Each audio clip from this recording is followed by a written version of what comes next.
kuki iyo bashaka kumenya se w'umwana bapimisha DNA ariyo deoxyribonucleic acid? Ese DNA ni iki? Kuki ariyo bahitamo gufata? Menya TV turagusobanurira byose by'ingenzi wamenya kuri DNA. Niba uri mushya kandi subscribe kuri YouTube channel yacu Menya TV, ugume ku ruhande rukungura ubwenge buri munsi. DNA ni ibika amakuru yose n'amategeko agenga umubiri wawe, aho ni ukuvuga uturemangingo tw'umubiri, uburyo ingingo zikura n'ibindi byinshi. Mu gitabo bita Without Excuse kuri page 188 batubwira ko DNA ingana n'umutwe w'urushinge ifite ubushobozi bwo kubika amakuru angana na tiriyari 25 z'ibitabo bifite page 189. Ibyo bitabo bigerekeranyije byava ku isi bikagera ku kwezi inshuro 920. Amakuru n'amategeko agenga umubiri wose abikwa muri DNA. Niyo mpamvu nta muntu uhuza DNA n'undi. DNA ikaba yaravumbuwe bwa mbere mu mwaka w'1953 na James Watson afatanije na Francis Crick. Uruhererekane rw'amakuru ari muri DNA rugaragazwa hifashishijwe inyuguti enye arizo A, G, C na T mu gusobanukirwa ibice bine by'ingenzi bigize DNA. Akaremangingo kamwe kabitsa amakuru agizwe n'inyuguti miliyari 3. Muri rusange umuntu agizwe n'uturemangingo dusaga miliyari 130. Mu bushakashatsi bwakozwe kuwa 8 Mutarama 2020 bwagaragaje ko uramutse ubasha kwandika amagambo 60 ku munota ukandika amasaha 8 ku munsi byagufata byibuze imyaka 50 kugira ngo ubashe kwandika amakuru ari muri DNA yawe. Usanzwe umuntu yandika amagambo 40 ku munota yifashishije mudasobwa. Mu gitabo bita Spontaneous Evolution cyanditswe na Bruce Lipton hamwe na Steve Bauman muri 2009 bagaragaje ko DNA ari itanga amakuru ku turemangingo twose tw'umubiri. Ayo makuru niyo atuma uturemangingo tumenya niba tugomba kuba utw'amaraso, utw'ibirenge, utw'umwijima, utw'ibihaha, umutima, ubwonko, igihe umwana bari gukurira mu nda ya nyina. Kuri page ya 25 mu gitabo Cosmos cyanditswe na Carl Sagan havuga ko uturemangingo dutukura tw'amaraso dutwara umwuka duhumeka ariyo bita oxygen mu bice by'umubiri tw'abantu bo muri Afrika ntago tuba tumeze nk'uruziga, mu cyongereza bita sickle cells, nk'utw'abantu baturuka mu bice by'uburayi.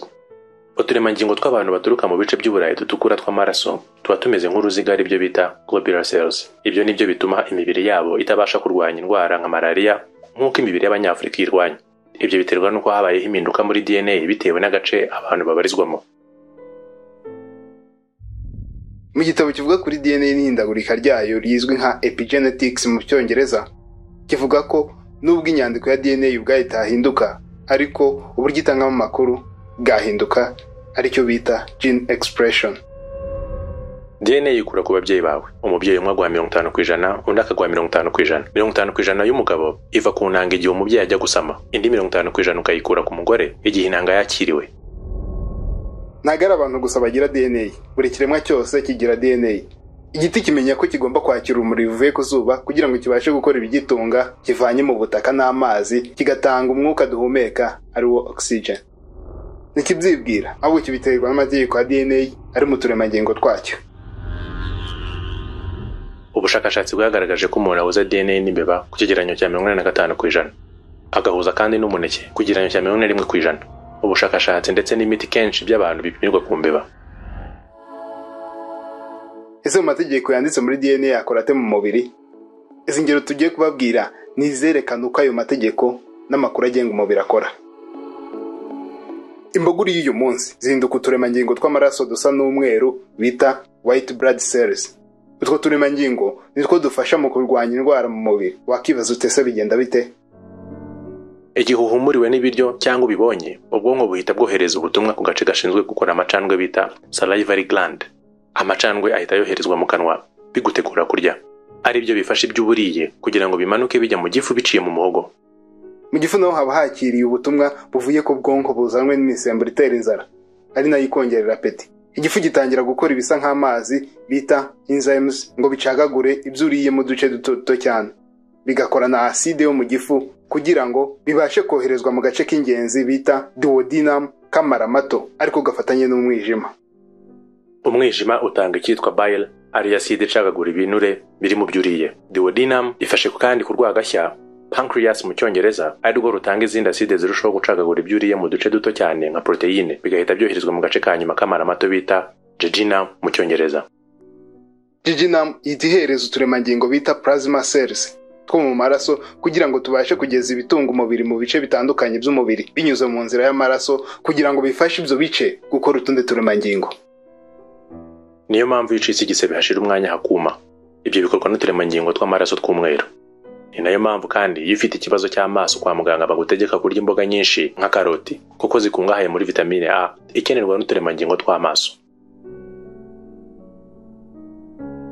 Urundi rugero rw'uko amakuru atangwa aturuka muri DNA tuyibonera mu buryo imisemburo hormone ikora mu mubiri. Ese mu mubiri bigenda bitigihurira? Ubushakashatsi bwagaragaje ko haba ubwoko butatu bw'amarira. Hari amarira ahora mu maso kugira ngo atuma, ariyo mpamvu ugumya guhumbaguza buri mwanya. Hari amarira akorwa mu gihe gitunguranye kugira ngo arinde amaso yawe gutokorwa cyangwa ikintu cyayanduza. Ubu bwoko bw'amarira buboneka igihe ukata igitunguru cyangwa igihe uri ahantu hari imyotsi. Ubwoko bwa nyuma bw'amarira buterwa n'ibyiyumviro tugira, igihe ubabaye cyangwa igihe wishimye cyane. Ubu bwoko bw'amarira butera ibyiyumviro buterwa n'imisemburo itandukanye igihe umubabaro ugwiriye bigatuma urira. Igihe amarira abaye menshi mu maso anyura mu gace ko ku jisho kameze nk'umwobo muto cyane bita lacrima punctum, ariko gahura n'inzira z'amazuru n'amaso, kifashishwa n'amaso kugabanya amarira.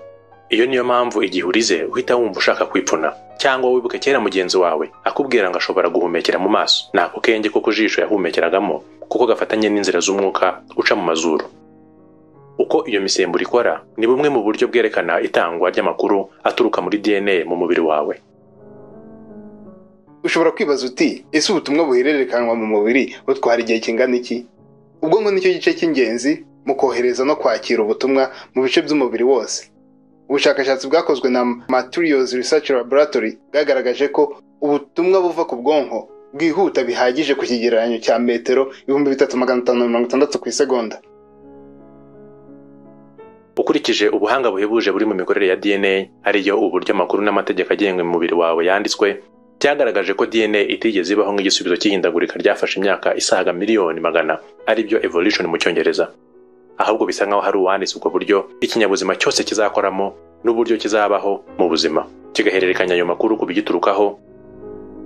Mu nyandiko ya Richard Ostring yise Reading Atheist Now Believes in God, yanditswe muri 2004, yagize ati, umwe mu baprofeseri bakomeye cyane ku isi, Professor Anthony Flew, yemeye ko adashobora gusobanura uburyo DNA yakozwe binyuze mu ihindagurika, aribyo evolution. Aza kwemera ko hari ubuhanga butavuye ku bantu bwakoze DNA. Yagize ati, ubuhanga buhebuje nibwo busobanura ubwonyine bwumvikana bwaba bwarateye inkomoko y'ubuzima nuko DNA ikora. Ibyo yabivuze ku myaka 81 ubwo yari yatumiwe mu kiganiro. Ese video hari ikigunguye kubimenye ubushya cyangwa usanganywe? Kanda subscribe kuri YouTube channel yacu Menya TV ugume ku ruhande rukungura ubwenge buri munsi. Ntibagirwe gukanda kuri like niba wakunze iyi video. Uduhe igitekerezo muri comments, wanatubwira n'icyo wifuza ko twazakoraho ubushakashatsi muri video itaha. Kanda share usangiza abandi iyi video.